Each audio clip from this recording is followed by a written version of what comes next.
जय श्री राम दोस्तों। बहुत बार ऐसा देखने को मिलता है कि जो ज़्यादा भगवान की पूजा पाठ करता है वही सबसे ज़्यादा दुखी होता है, जबकि कोई नास्तिक व्यक्ति जो भगवान को मानता तक नहीं है, ईश्वर की पूजा पाठ अर्चना कुछ नहीं करता, कभी संतों का साथ नहीं पाता, वो सबसे ज़्यादा सुखी जीवन बिताता है। और आज के समय में हर किसी के मन में यही प्रश्न भी है कि हमने हर तरह से पूजा पाठ कर ली, बजरंगबली को मान लिया, शिव जी को मान लिया, माता रानी को मान लिया, कोई साथ नहीं देता। ये सब चीजें देखकर कभी कभी तो ऐसा लगता है कि भगवान ही गलत है, भगवान का न्याय ही गलत है। ये कोई कहानी नहीं है दोस्तों, ऐसा हर किसी के साथ होता है। दोस्तों, आज मैं आप सभी को इस वीडियो में जो चीज़ बताने के पीछे लगी हुई हूँ, जो जानकारी आपको देना चाहती हूँ, वो भगवान श्री कृष्ण ने स्वयं इसका उत्तर दिया है और गुरुजी ने भी इसे बहुत ही अच्छे से समझाया है, ताकि हर एक भक्त को इसके पीछे जुड़ा हुआ रहस्य पता लग सके कि आखिर ज़्यादा पूजा पाठ करने वाले व्यक्ति दुखी क्यों रहते हैं, परेशान क्यों रहते हैं। इसका उत्तर भगवान श्री कृष्ण ने श्रीमद् भागवत गीता के माध्यम से भी बड़े स्पष्ट रूप में बताया है। तो चलिए फिर शुरुआत करते हैं कि किस प्रकार से हम इतने दुखी रहते हैं, पूजा पाठ के बावजूद भी हमें ईश्वर की शरण नहीं मिलती है। नमस्कार दोस्तों, स्वागत है आप सभी का आपके अपने चैनल तीज त्योहार और धर्म पर।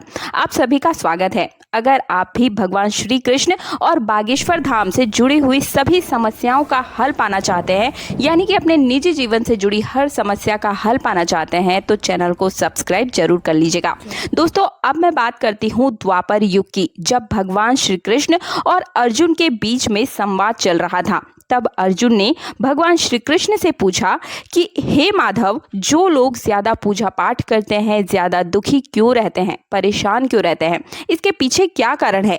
जबकि वो लोग जो भगवान का नाम तक नहीं लेते, भगवान का स्मरण तो बिल्कुल नहीं करते, फिर भी वे हमेशा गलत कार्यों में लिप्त रहने के बावजूद भी सुख ही भोगते हैं। इसके पीछे क्या रहस्य है, मुझे समझाने का प्रयास करें। तब भगवान श्री कृष्ण ने एक छोटी सी कहानी के माध्यम से अर्जुन को इसका उत्तर दिया। आइए जानते हैं कि कौन सी है वो छोटी सी कहानी। दोस्तों, एक गुरु के दो शिष्य थे, दोनों ही पढ़े लिखे विद्वान थे। दोनों में फर्क सिर्फ इतना था कि एक भगवान को मानने वाला था और दूसरा भगवान को न मानने वाला नास्तिक था। एक ऐसा था जहां भगवान की कथा होती थी, वहां जहां सत्संग होता था, जहां भजन होता था, दौड़ कर चला जाता था और भगवान की पूजा पाठ करने लगता था। दूसरा शिष्य इन सब चीजों से काफी दूर रहता था। वह शराब पान भी करता था, मांस भी खाता था और साथ में ही वेश्याओं का गमन भी करता था। सारी बुरी आदतें दूसरे शिष्य में थी। एक दिन क्या होता है, पहला जो शिष्य था, यानी कि जो शराब पीता था, वो अनाप शनाप बोलते हुए शराब पीकर अपने घर के रास्ते पर पैदल ही जा रहा होता है। अचानक उसको रास्ते में पैसों से भरा हुआ एक बैग मिल जाता है। उसकी खुशी का कोई ठिकाना नहीं रहता है। वो जोर जोर से चिल्लाकर सबको बताता है कि मुझे आज पैसों से भरा हुआ बैग मिल गया है, मेरा जीवन सफल हो गया है, इन पैसों से मैं अपने जीवन की सभी आवश्यकताओं को पूरा करूंगा। और वहीं दूसरा मित्र मंदिर में बैठकर भजन करता है और वो भी अपने घर की ओर जाता है। अचानक उसका पैर एक कांटे पर चुभ जाता है, रक्त निकलने लगता है। ठीक उसी समय दूसरा शिष्य भी वहां पहुंच जाता है और हंसते हुए उसको बोलता है कि क्यों, तुम ही हो ना जो दिन रात पूजा पाठ में लीन रहते हो, भगवान का भजन करते हो।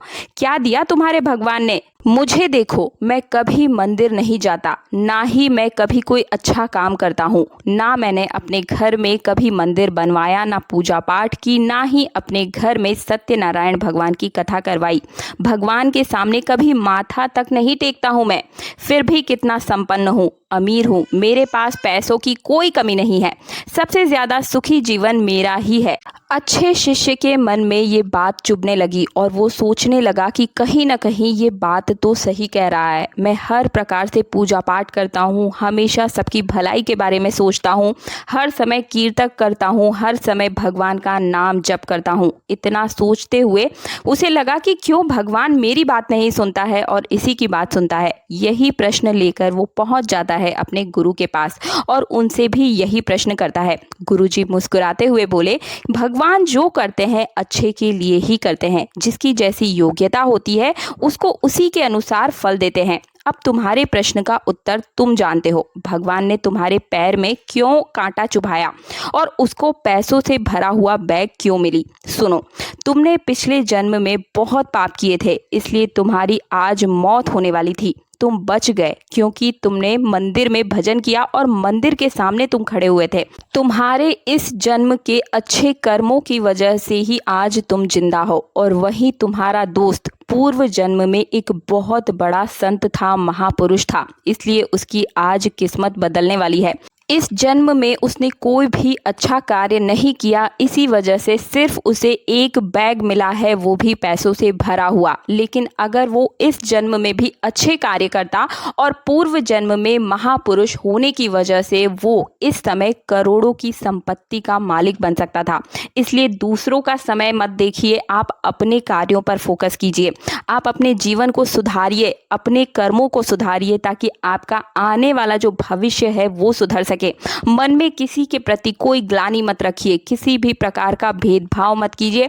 ईश्वर में पूर्ण श्रद्धा रखकर, विश्वास रखकर कोई भी काम कीजिए।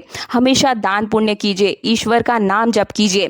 इस जन्म में तो नहीं, चलिए कम से कम अगला जन्म तो आपका सुधर जाएगा और इस जन्म में भी आपके अच्छे कर्मों की वजह से आपके जो बुरे कर्म थे पिछले जन्म के, वो कटते हैं और आपको आज नहीं तो कल अच्छा परिणाम अवश्य ही मिलता है।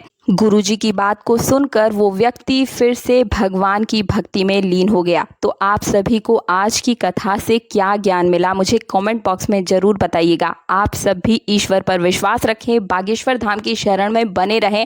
आपका आने वाला जीवन बहुत उज्जवल होने वाला है, लेकिन आपको अभी इस चीज़ के बारे में बिल्कुल भी ज्ञान नहीं है। तो आप अंधकार को मत देखिए, आने वाले उजाले के बारे में सोचिए और बागेश्वर धाम की भक्ति में लीन रहिए।